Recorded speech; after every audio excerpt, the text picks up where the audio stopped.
Señoras con algunos señores, niños con algunas niñas, súcubes de algún ministerio, de alguna fruta o de alguna verdura, de algún tiempo, y dilo tempore. Bienvenidos a este su único o no programa asintomáticos, eventualmente sintomático, fascista cuando quiere, racista de vez en cuando, homófobo quizás, transfobo, pudiera ser, celíaco dependiendo, islamófobo quizás 2.0, antisemita acaso, orgulloso o no consumidor de marmitas catalíticas, si aún las fabrican, con bisagra de vez en cuando, o en su defecto en días pares o impares sin bisagra. ¿Qué quiero decirles con esto, señoras y señores? Quiero decirles que todo pasa, nada permanece, que la esencia muta, que señoras con señores, o no, ornicorrincos con zarigüeyas, tal vez, llega un momento en el que se hace tan agotador buscar verdades en una cuerda en la cual, por defecto, la verdad es una entelequia. Agotador perderse por los diversos meandros a lo largo de la historia de la humanidad, si bien existe el consuelo de que, como más de una vez les he dicho, todos acaban más o menos diciendo lo mismo, lo cual no ofrece ninguna respuesta sino un techo de cristal, como dirían las feminazis, del cual uno puede partirse los cuernos, pero va a seguir en bucle dando vueltas y vueltas y vueltas, como un pececito dorado en una pecera, como un gusanito de seda encerrado en una caja de zapatos. Y llega un momento, señoras y señores, en el que se hace extenuante, asfixiante y agotador navegar por todos esos ecos y esas reverberaciones de nuestros hermanos que nos precedieron en esta cuerda, o a los cuales estamos precediendo, hermanos que pudiéramos haber sido nosotros mismos, o seremos, intentando manifestar de forma terrena, dimensional y bajo vibratorial y orgánica una realidad que no tiene posible representación ilustrativa de todo aquello que nos preocupa, que nos atribula. ¿Qué hacemos? ¿Qué no hacemos? ¿De dónde venimos rebotados? ¿De dónde no venimos rebotados? ¿A dónde vamos a llegar? ¿De dónde hemos llegado? ¿A dónde no vamos a llegar? Etcétera, etcétera. La sempiterna retaíla que se acaba haciendo agotadora. Y lee ustedes a todos aquellos dioses panteístas, y a los jansenistas, y a los maniqueístas, y a los neoplatónicos, y a los herméticos, y a los pitagóricos, que no dejan de ser todos lo mismo, y a aquellos afectos de religiones cristianas, budistas, taoístas, zen, hinduistas, y dentro de esas religiones otras subtitulaciones, reformistas, calvinistas, luteranas, protestantes, ortodoxas, y dentro de esas subdivisiones, otras subdivisiones, y cada uno dividiendo el universo y el cosmos en 7 subplanos, en 10 subplanos, en 15 subplanos, en 13 subplanos, con el número 33, con el número 12, con el número 15, con el múltiplo del 15 dividido por 4, con todo el secreto místico, cabalístico, Veda, you name it, señoras con señores, porque es absolutamente extenuante. La quinta, la cuarta, la tercera dimensión, la segunda, la doble identificación de paquetes atómicos y de ondas hercianas y electromagnéticas, el universo mental, el tiempo y el espacio que no existen, el universo holográfico, el horror orgánico, manifestaciones de cielo y de infierno, niveles de conciencia swedenborgianos,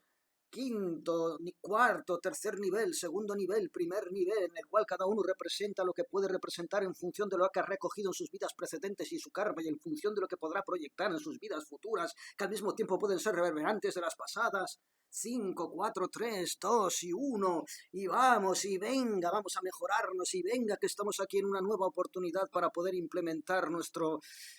nivel de conciencia y para poder mejorar y superar y poder llegar al tercer nivel y de ahí al segundo, donde ya las ideas son arrúpicas y no existe el pensamiento, sino que la pura intuición guía la eternidad cósmica de nuestra esencia.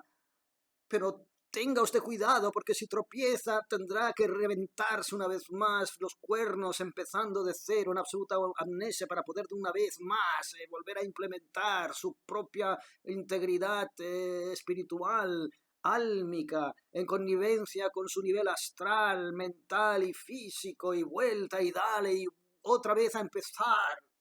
Señoras con señores, qué pereza. ¡Qué pereza! ¡Qué santa pereza! ¡Qué ignominioso agotamiento! Físico, espiritual, mental, astral, emocional, devochánico, nirvánico, budista, católico, apostólico, romano, luterano, protestante, calvinista, taoísta, zen. Tregua, señoras con señores, tregua. Tregua, tregua. Yo ya no pido ni tan siquiera regresar a esa inocencia en que a uno le bastaba levantarse por las mañanas y respirar ese aire límpido. Aire límpido. ¡Qué utopía, señoras con señores! Yo ya no pido ni tan siquiera regresar a esos niveles de conciencia en los que uno, energéticamente, acompañado por su propia juventud física, se despertaba con un cierto toque de elegante positivismo, de energía prometiente, capaz de sucumbir a esas mieles inocentes, estúpidas, ¿por qué no?, del enamoramiento, del encoñamiento, si quieren ustedes, esa manera de manifestar, de exteriorizar de forma absolutamente ignorante, o no,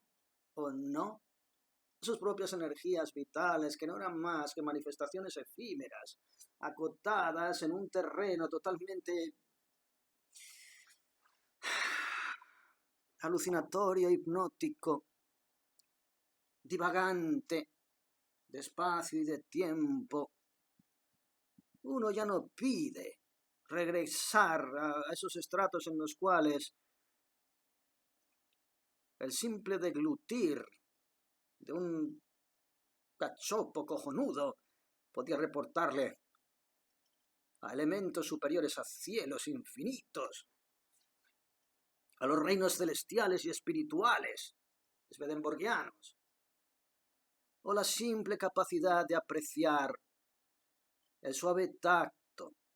del batido del lúpulo deslizándose por su garganta un día de agosto, un caluroso día de agosto, normalmente caluroso, más allá de cambios climáticos y otras alucinaciones de nichos de mercado, de logias satánico global sionistas. Uno ya no pide ni tan siquiera regresar a ese nivel de inocencia, solo pide una tregua, por cuanto sea pecador, por cuanto sea ignorante, por cuanto sea pobre de mente y de espíritu, por cuanto le pese la ira, la gula, la lujuria, la pereza, la vanidad, la envidia, por cuanto le pese todo aquello. Uno ya ni tan siquiera pide reivindicar su propia vulnerabilidad, su propia estupidez, su propia debilidad, su propia efemeridad, su propia miseria natural humana, porque al fin y al cabo, señoras con señores, al fin y al cabo, uno está rebotado. Yo recuerdo en la excursión de fin de curso cuando unos chavales rompieron en un hotel de Turín, si no recuerdo mal, rompieron la ventanilla de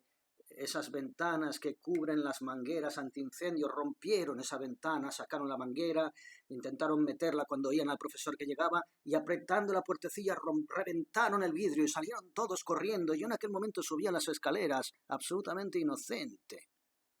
sabiendo perfectamente lo que había sucedido. Y sabiendo probablemente que las apariencias, engañando, apuntarían directamente a que yo fuera responsable de ese estropicio. Y sin embargo,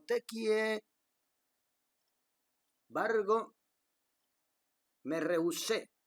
rechacé acelerar mi paso y esconderme cobardemente en mi habitación para que no fuera acusado de un crimen que no había cometido, de un estropicio que no había perpetrado, porque, entendiendo que yo no era el factor de ese estropicio, entendía que era mi sacrosanto derecho no tener que comportarme de forma sibilina y escurridiza, puesto que aquello no habría hecho más que rubricar mi sentimiento de culpabilidad, un sentimiento de culpabilidad absolutamente fuera de contexto, improcedente, puesto que yo era inocente. Pero esta disquisición, que debiera ser suficientemente lógica y factible para poder continuar con una vida totalmente normal en una situación en la cual uno no es responsable de determinadas circunstancias, obviamente no bastaba. Porque inmediatamente, cuando llegó el profesor, no ya infirió que yo hubiera sido culpable de ese estropicio, puesto que mi supuesta tranquilidad le dio a entender, listo él, que yo no tenía nada que ver con el asunto, pero sí estaba convencido por los tempos de la situación de que yo había tenido que ser testimonio y testigo del culpable de ese estropicio. Con lo cual, con esa actitud absolutamente lógica y justa, de no escabullirme, puesto que yo no era culpable de nada, llegó una segunda y rebotada, un efecto colateral, un daño colateral rebotado de esa circunstancia, la cual yo resolví capear de manera estrictamente lógica y racional,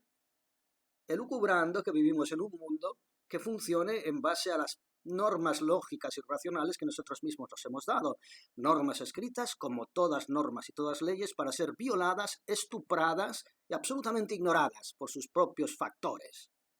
Porque en eso basa la miseria del ser humano, en eso se basa su estupidez orgánica, señoras con señores, y en eso se basa también la incapacidad de poder dirimir o hacer disquisiciones sobre reinos superiores, cuando ni tan siquiera somos capaces de entender las más elementales premisas lógicas que nosotros mismos nos hemos dado, y somos los primeros en pisotearlas y violarlas. Bien, continuando con la anécdota, el maestro me dijo: te compro que no has roto tú el cristal. Lo que no te compro es que tú no hayas visto quién lo ha hecho. Ergo, yo te conmino a que tú ahora mismo denuncies cuáles son los factores de este daño. Y si no lo haces, tú serás responsable de este estropicio y tú deberás llevar a cargo los gastos económicos que haya que desembolsar para cubrir estos daños a los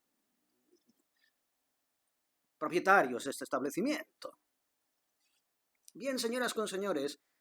la doble perversidad de esta situación llevó no ya a tener sencillamente que cargar con la responsabilidad de un vidrio roto, que al fin y al cabo es algo que puede repararse, que no tiene mayor importancia, sino que se me rebotó a una situación triplemente dolosa, que era la de conminarme a convertirme en un miserable chivato, en base a no sé qué otras discurrencias o disquisiciones basadas en la responsabilidad. Mi responsabilidad en este caso era no sacar una manguera de un espacio antiincendios y no reventar el vidrio que la cubría. No delatar a aquellos que tuvieran la falta de responsabilidad de crear ese estropicio. Bien, señoras con señores, ¿cómo terminó la cosa? Pues sencillamente yo me negué a denunciar a nadie, puesto que de la misma manera en que no salí corriendo, sabiendo perfectamente de mi inocencia, tampoco me vi en la obligación de desbaratar la estrategia que aquellos personajes, para cubrirse el culo de ese estropicio, tuvieron a bien, con su libre albedrío y con su propia elección, ejecutar, que era la de desaparecer corriendo. El resultado fue, obviamente, que yo tuve que pagar el estropicio, y no solamente ese, sino que pasemos al tercer daño colateral rebotado de esta elección